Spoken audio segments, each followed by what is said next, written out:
7.000 documentos. Basándonos en estas investigaciones, podemos concluir hoy que el Estado de Nicaragua y el partido sandinista en el poder se han funcionado prácticamente en una máquina unificada de represión. Y esta maquinaria es responsable de las innumerables casos de muertes, detenciones arbitrarias, desapariciones, torturas, etcétera, que hemos documentado en los últimos 3 años. El grupo de expertos de derechos humanos sobre Nicaragua concluyó que Daniel Ortega y Rosario Murillo han transformado al país en un estado partidario, un estado marcado por la bandera del sandinismo, una conjugación que les allana el camino para ostentar un control absoluto. Y esta maquinaria afecta a los derechos humanos también a un nivel nacional y transnacional. Los abogados presentaron el miércoles un informe ante el Consejo de Derechos Humanos de Naciones Unidas. Resaltan que esa fusión gobierno-partido destruye el Estado de Derecho en su totalidad. En Nicaragua, con la deformación de la Constitución, el matrimonio presidencial puede alcanzar con su represión hasta a los ciudadanos que están fuera del territorio nacional, y esas maniobras alarman al GRIN. Cómo se dimensiona. Esta maquinaria represiva en las manos del régimen de Nicaragua opera con 2 grandes conjuntos de engranajes. Uno es un amplio aparato de inteligencia. El aparato de inteligencia recopila información, vigila a la población y selecciona los objetivos para la violación de los derechos humanos, de los targets. El grupo realizó 1.500 entrevistas y tiene en su poder más de 1.000 documentos que le permiten determinar que la represión en Nicaragua está en una 4ª fase. No hay derecho a la crítica, la presidencia tiene el control absoluto del país, hay un desmantelamiento de los poderes del Estado, ahora unos simples órganos sometidos a los codictadores. Hay una cifra creciente y preocupante de destierros de facto, al igual que la privación arbitraria de la nacionalidad para cientos de nicaragüenses, y además se trituró el espacio cívico. Este aparato de inteligencia actúa como los ojos y los oídos del gobierno, que permite tener y mantener el control total sobre el territorio de Nicaragua y sobre su población. Es una pirámide coordinada por Ortega y Murillo, en la que participan todas las instituciones. Destacan el papel opresor de entidades como la policía, el ejército, el Ministerio del Interior, el Sistema Penitenciario Nacional, la Dirección de Migración y Extranjería, el Ministerio Público y la Asamblea Nacional. En Nicaragua, con la reforma constitucional, se socavó hasta en la ley la protección de los derechos fundamentales, las garantías del debido proceso y la prohibición de la tortura. Y el segundo conjunto de engranajes consiste en una red de entidades estatales y paraestatales que luego proceden a violar los derechos de los sujetos seleccionados por el aparato de inteligencia. Se trata de una continuidad de la represión selectiva y sistemática que incluye, dice el GREN, vigilancia, hostigamiento, detenciones arbitrarias, juicios injustos y desapariciones forzadas. En el gráfico, el mando de esta maquinaria en total está diseñado y gestionado para operar como tentáculos, es decir, la estructura de la cadena de mando está diseñada para garantizar el control directo de arriba hacia abajo de varios escalones en todos los niveles operativos que ponen en práctica las violaciones, y el mando de esa maquinaria está diseñado y gestionado para fusionar todo. El patrón persigue sembrar terror y someter a todas las estructuras, El GREN denuncia que con ese afán, el régimen ha legalizado a policías voluntarios. Casi 70.000 han jurado defender la paz en el último mes y medio. Son personas sin rostros visibles, ocultos tras una capucha negra usada por unos y otros en los shows montados en cada cabecera departamental. Es decir, la estructura de la cadena de mando está diseñada para garantizar el control directo y pone en evidencia que es un aparato organizado de poder. No creo que haga falta más explicaciones para establecer que estas violaciones de derechos humanos de esta maquinaria en manos del régimen de Nicaragua no solo son generalizadas y sistemáticas, sino son sistémicas. Los expertos remarcan que con este fin la dictadura reclutó a excombatientes, militares y policías retirados, jueces y empleados públicos para que se unieran a esa policía voluntaria. Es un destape del esquema represivo del cual nadie está a salvo en el país. Recomendaciones hechas desde el primer informe es un llamado a la comunidad internacional que debe actuar urgentemente. Y tras la publicación de este informe, el grupo de expertos, en el que además la ONU señala sin contemplaciones la participación del ejército en la represión, en el suministro de armas, en el entrenamiento a grupos paramilitares y en el espionaje, detención y destierro de opositores, la dictadura de Nicaragua decidió romper con el Consejo de Derechos Humanos de Naciones Unidas.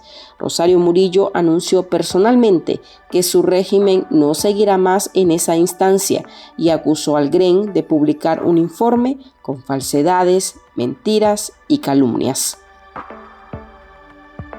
Hola, soy Marlene Balmaceda. Hoy le presentamos ONU desenmascara la falsedad de paz y democracia que pregona Ortega y Murillo. Antes, un anuncio de su interés. Aquí, en Artículo 66, hay un equipo que trabaja incansablemente por la noticia. Seguimos informando para llevarle a usted la verdad. Hacemos investigaciones que desnudan la corrupción y todos los días ponemos en sus manos información que le ayuda a tomar mejores decisiones. Sin embargo, requerimos que nuestra audiencia se sume, que se suscriba a nuestro programa de donaciones y que emprenda junto a nuestros periodistas la fiscalización del poder y la denuncia de los abusos. Usted tiene en sus manos la decisión de que el periodismo no se calle. Puede contribuir en articulo66.com/donar.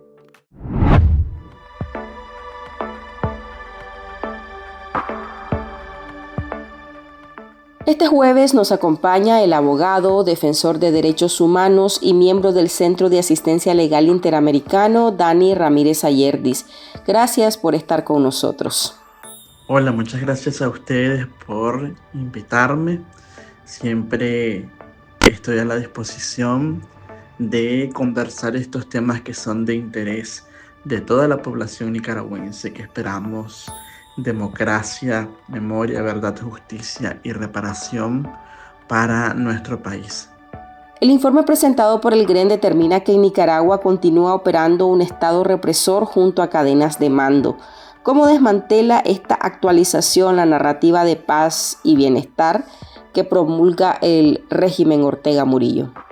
El Estado de Nicaragua desde 2018 tiene esta narrativa de paz y bienestar y ha buscado blindarse a través de distintos mecanismos como los jurídicos y los institucionales. Mediante los mecanismos jurídicos tenemos todas las leyes que se han aprobado para echarle la culpa del supuesto intento de golpe de Estado a los opositores, a los defensores de derechos humanos y a la iglesia, y por eso es que todas esas oleadas de perpetración de crímenes de lesa humanidad buscan sostener esa narrativa. Sin embargo, vemos que el punto máximo del sostenimiento de este Estado represor es la aprobación de la Constitución y todas las reformas que se han hecho a las leyes que sostienen a ¿cómo puedo decir?, a las bases del régimen, como las reformas a la Policía Nacional. Ahora bien, hay que tener en cuenta que en el caso del ejército, el Estado ha querido salvarlo supuestamente de responsabilidad o ocultarlo porque es el brazo que permite el sostén de Ortega y Murillo ahí donde están. El grupo de la ONU ubica a la Nicaragua actual en la cuarta fase de represión, un país donde se ha eliminado toda la crítica y se ha cimentado el control absoluto de la presidencia sobre los órganos del Estado y la población. ¿Qué aspectos son los más relevantes de este planteamiento de los expertos? Con relación a esta cuarta fase de la represión que señala el GREN, es importante destacar que se elimina toda crítica del país, efectivamente, tanto dentro como fuera, porque el Estado ha ejercido un nivel de agresividad de una forma tan brutal que tiene un efecto dentro porque lo sostiene el terrorismo de Estado, un terrorismo de Estado que ha venido especializándose, si podemos así decirlo, a través de grandes ejecuciones públicas de esos crímenes de lesa humanidad. Por ejemplo, dentro de Nicaragua, las expulsiones que empiezan en Nicaragua, en el país, sorprenden a los nicaragüenses, los levantan en el aire, provocan un terror colectivo. El hecho de que cualquiera se sienta como el siguiente que va a ser detenido y que por eso hay silencio en la población y temor de manifestarse es otro de los efectos de el hecho de que no haya ningún tipo de libertad. Y todo esto desemboca también en el hecho de que la eliminación de la crítica también tenga su explosión en el propio Estado. Uno de los aspectos que enfatizan los abogados es la continuidad de la represión selectiva y sistemática contra opositores. ¿Cómo se está evidenciando esta situación? Adicionalmente, el hecho de la continuidad de la represión selectiva, sí, es así. Hay una represión generalizada que se ejerce mediante la continuidad de los grandes crímenes de lesa humanidad, no grandes porque haya un crimen que es más grande que el otro, sino que afecta a toda la población. Por ejemplo, la persecución religiosa continúa, afecta a las personas que son expulsadas, pero también a la población en general, en tanto que profesantes de esa fe. También está la cuestión de los presos políticos, el hecho del mismo estado de terror en Nicaragua, pero también hay otras formas específicas de represión que son las confiscaciones a ciertas personas que no están ligadas con ningún proceso político, el no dejar entrar a ciertas personas o a personas que no están vinculadas con nadie, con ninguna situación, ni ningún movimiento político, ni expresan ninguna opinión política. El hecho de que familiares de opositores siguen siendo expulsados o siguen siendo expulsados del país, tanto de sus casas. Entonces ahí puede manifestar pues una pequeña parte de esta expulsión selectiva. La reforma casi total de la Constitución anula el Estado de Derecho en Nicaragua. ¿Cuál es el impacto que esta ley del sandinismo ha causado en la comunidad internacional? Antes de 2018 no existía el Estado de Derecho, porque ya el Estado los poderes del Estado estaban totalmente sometidos al Estado, al Poder Ejecutivo estaban totalmente sometidos. Entonces ya no se puede hablar de Estado de Derecho. Yo ahí siento yo una crítica hacia, por ejemplo, el alto comisionado que habla de que ya es la demolición, la destrucción del Estado de Derecho. Entonces ya no hay eso desde hace mucho tiempo. No podemos hablar de ningún Estado de Derecho cuando desde 2018, entre abril y septiembre de 2018 se asesinaron a 355 personas, que a mí me parece una cifra muy conservadora para los niveles de represión que se ejercieron, y 355 personas básicamente es la cantidad que en la criminalidad común se mata a lo largo de un año, pero las fuerzas estatales asesinaron en 3 meses, para que nos imaginemos y mencionemos el nivel de la crueldad. Entonces no podemos decir que exista un Estado o que se haya liquidado el Estado de Derecho, porque para que haya Estado de Derecho tiene que haber el respeto a la ley y la protección de los ciudadanos, y eso no existe. Y la comunidad internacional está reaccionando, de una manera, a mí me parece, si no es rápida, pero cuando lo hace es de forma contundente. Las últimas resoluciones del Parlamento Europeo son inesperadas. Nunca había sucedido esto. El Consejo de Seguridad, tal como está integrado ahora en esa troika entre China, Rusia y Estados Unidos, no sabemos si pueden enviar el caso de Nicaragua a la Corte Penal Internacional, ya que Nicaragua no es signataria del estatuto. La otra vía es que el Consejo de Seguridad remite el caso. Lo puede hacer en arreglo con el Estatuto de Roma. No sabemos si cambian los vientos, ¿verdad?, en este sentido. Dani, ¿cómo opera este aparataje institucional en el círculo de la represión? El GREN incluye a la policía, ejército, asamblea, Telcor, Ministerio Público, Migración y Extranjería como parte de ese engranaje, por mencionar algunos.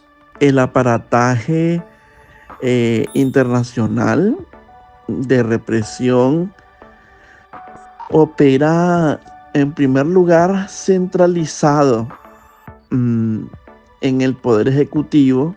No puede haber un aparataje de represión si no está centralizado en un mando. Lo que aquí hay que observar es que ese aparataje de represión cumple órdenes, pero también tiene un margen para cometer impunidad, para cometer violaciones de derechos humanos en impunidad. En todo momento y en todo lugar, los ciclos de represión le dejan a las instituciones del Estado esas aberturas donde cometer delitos contra la población, donde necesariamente no se lo han ordenado, pero eso no quiere decir que no sea responsabilidad del que mande. Entonces, eso quiere decir que la policía ejerce una represión brutal sobre la gente, que el ejército sigue incursionando y haciéndose pasar o que se hace pasar por colonos en el Caribe, de que la policía detiene cualquiera y la maltrata, de que en los organismos del Estado se cobren coimas, porque no hay ya nada en el Estado de que limite el accionar de los funcionarios públicos bajo un Estado de Derecho o bajo una orden que diga, bueno, no cometan esto, porque saben que si cesa la represión, cesa el nivel de terror que siente la población en Nicaragua. Gracias, Dani, por participar en esta edición. Yo les agradezco mucho por haberme invitado a este espacio, y esperemos que toda reflexión que se haga en este sentido siempre de estar hablando respecto de las violaciones de derechos humanos que se cometen en Nicaragua, sus implicancias y sus responsables, sean de utilidad para las personas que sintonizan esta pieza de comunicación. Muchas gracias.